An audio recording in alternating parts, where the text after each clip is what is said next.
you've announced this candidacy for well, to stand as an independent in Cork City North East constituency. Yep. And yeah, I'm just eager and interested to hear what it is that you're sort of planning, what you're plotting, what your policies would be, what your approach is. Yeah, well, so far, I've been really well received. We've been out doing a bit of canvassing, just going around door to door, engaging with the voters. There's just a single leaflet there that I've been distributing. I haven't stuck any posters up on any of the polls. Don't really uh, agree with the whole posters and the polls thing. That would be definitely something I would like to see changed. What I would definitely like to see it replaced with would be more town hall style debates where the candidates come together um, up onto the stage, obviously, and take questions there then from maybe local community groups or whatever the case may be, there might be a host or some sort there. Um, I just believe the voters will get a lot more value out of that than what they're currently getting with these posters up in the polls. All Mm. it really is like who's got the most money to be able to stick their face around the place the most, to get seen the most, to be in people's minds the most. Yeah. Um, in the hope that they, like, because what I actually like most of the posters around the place obviously are over in the UK there now. You won't be aware of all of these posters that are up in the polls, but they tell you very little about the candidates. Like there's one particular candidate here now. I've reached out to this particular guy before. He is an elected councillor. He's running again for re-election. And I reached out for support just after I gotten out of Cork prison. I was out in a temporary release. I was after going to Cork prison that time because I refused to pay the fine I had got for the possession of cannabis charge. And I ended up having I got a 2 month prison sentence above in Cork prison. Done 5 days of it, got out. As soon as I got out, reached out to all of the local councillors. This particular one, like he's a poster around the place and it says, talk to Joe. Like, talk to Joe. I reached out to Joe. I tried to talk to Joe, but Joe didn't want to talk. Joe didn't want to engage in this conversation or with myself. So yeah, I don't feel represented by the likes of Joe or any of the other candidates that are out there. So that's pretty much why I said I'd throw my hat into the ring. There's other people out there who most likely will feel the same as me, don't feel represented by any of the candidates. So I said, "Feck it, might as well." Yeah, why not exactly that? It's what's that old sort of adage? Somebody should do something. Wait a minute, I am somebody. I think that's just called that an adage, and I genuinely think actually now that's probably from The Simpsons, Yeah, yeah. which Well, is a good philosophical resource. if people don't like, I suppose if I didn't run this time around, there isn't anybody there that's going to be willing to represent the cannabis consuming community.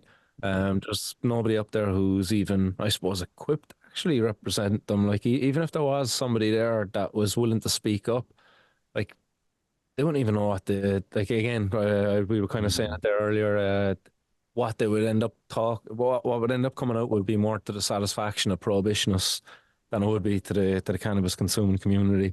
Mm. Um, so again, like this is why I suppose we need more people to be able to step forward, to put themselves out there.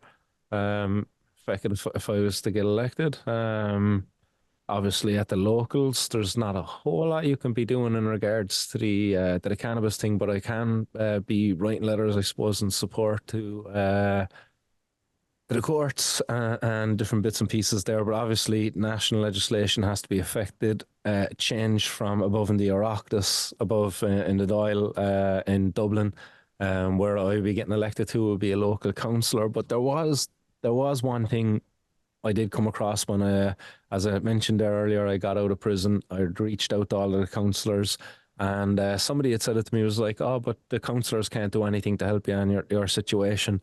And I refused to believe that because I knew there was certain powers that local councillors had. Like they can actually when I went digging, local councillors can actually lift and put in place prohibitions, certain prohibitions that are in the interest of society. And that's the wording of the law that I came across. So Hmm. there was a piece of legislation there that gives power to local councillors where they can actually put in place or lift prohibitions if they see it in society's interest to do so.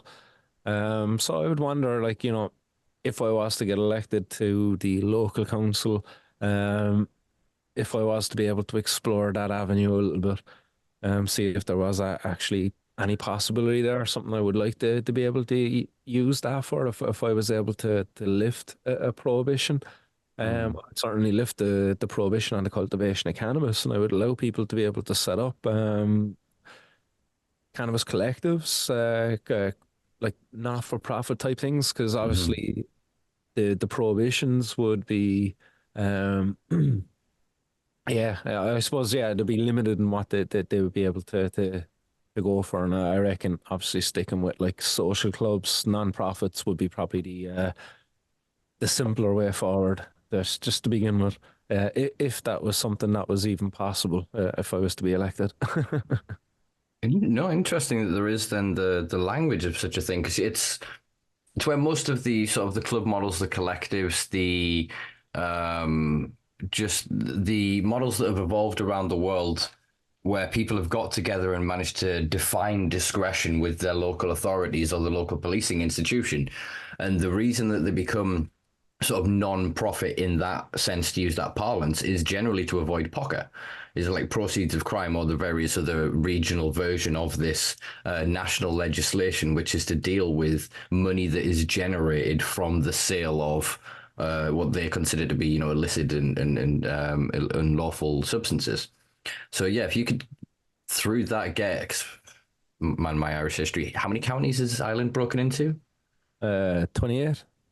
So would it be just in by county by cat? Is it how? I'm just trying to wonder how that would. What is the language then? 26, sorry. Jeez, 26. When am I going with 28? um, So would other regions, would that be something that you could champion in one space and then others around you could kind of seek to do it, kind of in like how we saw the natural progression and evolution of the decriminalization models of Holland back in the day, where a few regions sort of started here and they went okay, and then it escaped that street, as it were, and then a neighboring town would kind of go, well, we're not going to enforce it because and it would Yeah. move out of that. I mean, I'm just thinking, obviously, you're standing as an independent now, but I think even if it is non-profit per se, profit to me is money that is extracted from a region. Mhm. I'm not to give away my anti-capitalist inclinations here, but I believe that you can create thriving collective models. And I think that you could create such a system by which that then the local area would benefit and it would be harm reductive because all of the cannabis consumed in the local region would be grown to the highest standards by people that care and know about cannabis, that instead of them being on the corner as a dealer, trying to just get enough so they can, deal with whatever ailment they've got or just to relax at the end of the day, that they could have a job that's then paying into tax, that's stimulating the economy. That it seems like a no-brainer. But if you could, if using in this hypothetical a mechanism like that to show an increase in productivity, not in social productivity, is that even a concept? Life gets better, basically, is what I'm trying to describe there. Mhm.